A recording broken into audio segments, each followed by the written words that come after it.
Hi, hello, and welcome. Arachnophobes, beware. I do have spider reference images pulled up, so maybe look away.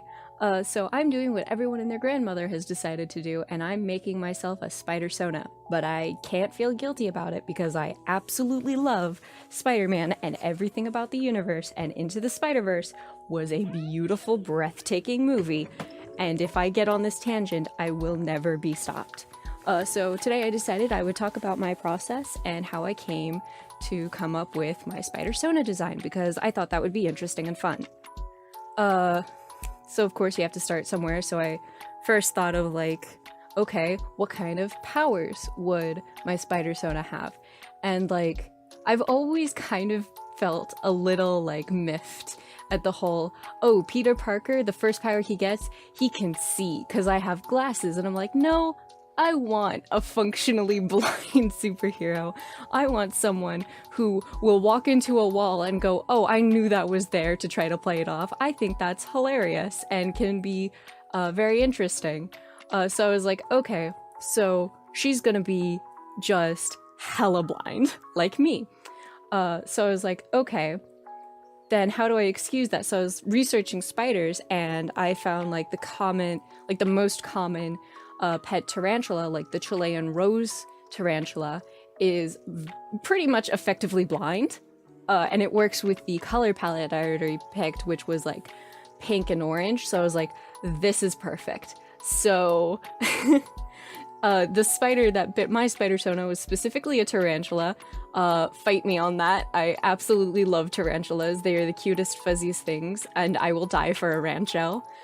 So yeah, I decided that would be the basis of powers, kind of loosely. So I was like, okay, she's gonna have thick spider legs that she can walk around on because that's very fun. I love that. I know there's like one version in like the many Spider-Man universes where he has that. I can't remember specifically which one because there's like 30 bajillion. There's even like a version of Spider-Man where he's like one of the like four horsemen of the apocalypse, which is like wild.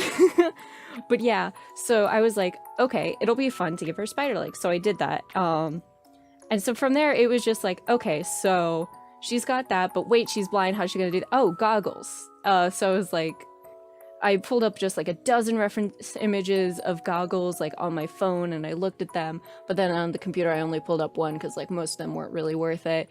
And then I was like, this still isn't like interesting enough because like I love those like character design. I have a too much gene.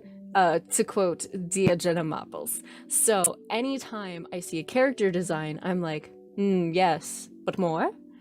So I was like, okay, what about fangs? I don't know why, but I just really love like the design aspect of fangs. Beast Boy has them, and it's like a really fun thing. So I was like, ooh, yeah, and it could be like she has poison because there's like a version of like one of the Spider-Men that also has poison, but it'll probably just be like a really weak one because tarantulas aren't known for being super poisonous. Like they have poison, but it's like at most I think it gives people like a headache or something because it's not very strong poison. So I was like, ooh, yeah, that'll be a fun one. But then I was like, okay, how would the goggles, for example, work with the mask, and how would the mask work? So if she ever had to bite someone, like how would that work? Because like the whole full face mask thing could be cumbersome. So I was like, oh, a half mask with the goggles. And I was like, ooh, that's a fun look. And then as I drew the goggles, I was like, I want like those like side things. Cause like there's like these like, if you've ever seen National Treasure, they've got like those glasses with like the many different lenses that you can move. And I've always loved that as like a design aspect. I was like, you know what?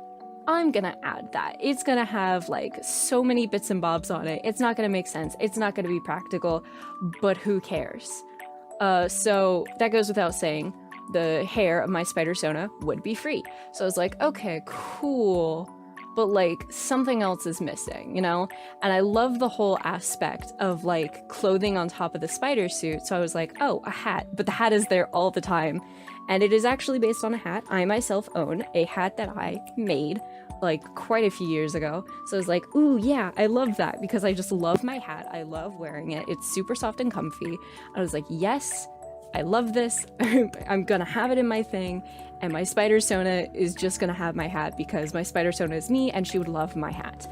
Then I like added the hoodie like it's based off of my hoodie, but it's now a crop top because even though it's not pictured, the back of her suit is open so that the legs can come out. And I didn't draw it very well, but she has retractable legs because I think that would be a very interesting thing. I